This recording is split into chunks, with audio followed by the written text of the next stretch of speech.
How's everybody doing today? This is Corey Lee's Boxing, and we're back with another banger. So yeah, I just want to thank everybody that joins our live, and everybody's invited, to our new live coming up on Thursday at 8 p.m.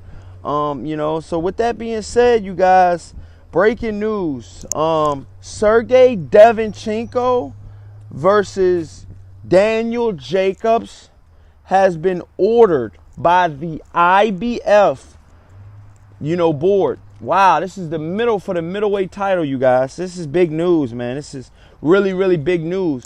Because if you didn't know, Sergiy Derevyanchenko is trained by Danny Jacobs' trainer. They have the same exact trainer. And this is pretty big news, you guys. I mean, I said this. If you go to one of my lives, it was about a week ago, I said this, that these two fighters might be fighting each other because I was going down the rankings, you know what I mean? And, I think Demetrius Andrade is, because number 2 is not rated, and I think Jermell Charlo is this what it is. It's Derevyanchenko number 1, number 2 is not rated, Daniel Jacobs is number 3, Jermell Charlo is number 4 in the IBF, and number 5, number 4, and then number 5 is Demetrius Andrade. So they said if Danny Jacobs does not take the fight and he fights Canelo instead, then they will go down the list, and Jermell Charlo will be the next in line for the IBF, because whoever picks the fight, they have to face Derevyanchenko, like I stated earlier on my live streams. That's why it's so great to join our live streams, because we talk about the world of boxing, not just one subject. You know what I mean? But yeah, man, this is pretty good news, man. This is shaking up their middleweight division, man, like we always wanted. So yeah, Derevyanchenko is a very, very highly touted fighter. He's out of the Ukraine. You got the likes of, Lomachenko out of Ukraine boxing, and then you got Lomachenko out of the Ukraine boxing. Derevyanchenko was, if I'm not mistaken, he was on the Olympic team. Like I said, Ukraine has a very, very good selection of fighters, man. They have a very good stable out there in the Ukraine. But with that being said, man, I truly think that Derevyanchenko will be a tough test for the top 10 in the middleweight division. He's highly underrated, but a lot of the the hardcore fans know about Derevyanchenko. You know what I mean? I'm not saying that Triple G was ducking Derevyanchenko by relinquishing the belt, but he has so many different mandatories, that he has to fight one of them, you know what I mean? And his mandatory now is the WBC mandatory, which is Jermell Charlo.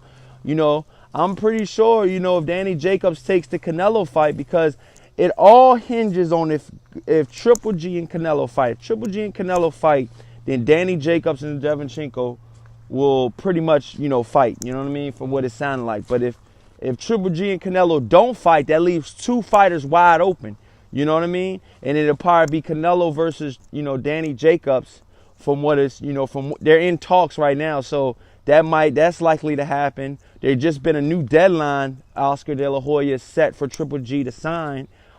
That just happened like yesterday. And there's just a lot of breaking news. So I think by the end of this week, we'll know who's fighting who. Because let's be honest, you know what I mean? This is almost in the middle of June.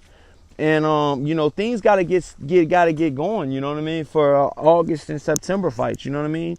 Right now, you got a late promotion for the Robert Easter Jr.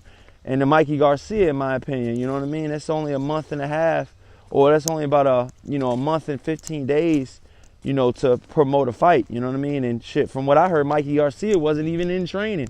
You know what I mean? Before he got, the news that the fight was signed sealed and stuff like that. That's what Robert Garcia, his own trainer, said. So that's a fun fact.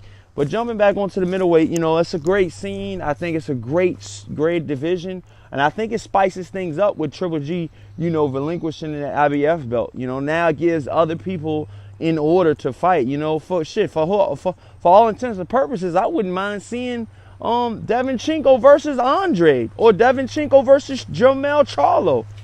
You know what I mean? All of these guys match up well together, in my opinion. So with that being said, you guys and girls, what do you guys, girls, think about this fight? You know what I mean? My personal opinion is Derevyanchenko versus Jacobs will be a very, very, very, very good fight.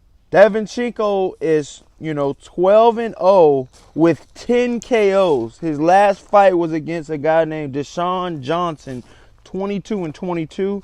Then he fought Terriono Johnson.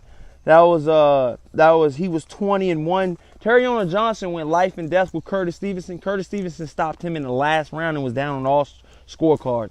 And Terriono Johnson, that was his only loss. He was 20-0. And Derevyanchenko stopped him in the 12th and final round as well. That's crazy too, because Curtis Stevenson was with Rozier as well. So that's crazy how, Rozier had a couple middleweights at the same time. But yeah, and then Derevyanchenko fought Sam Sulaiman, which is a gritty veteran. He stopped him in the second round by TKO. And Sam Sulaiman is still fighting right now. You know what I mean? He's fighting a guy, he's fighting now, and he's 44 years old. So he's got an active fight right now. But yeah, let me know what you guys think about this middleweight division, about these two guys possibly showing down. It's ordered by the IBF. And, let me know what you guys and girls think, man. This is Corey Lee's Boxing. Peace.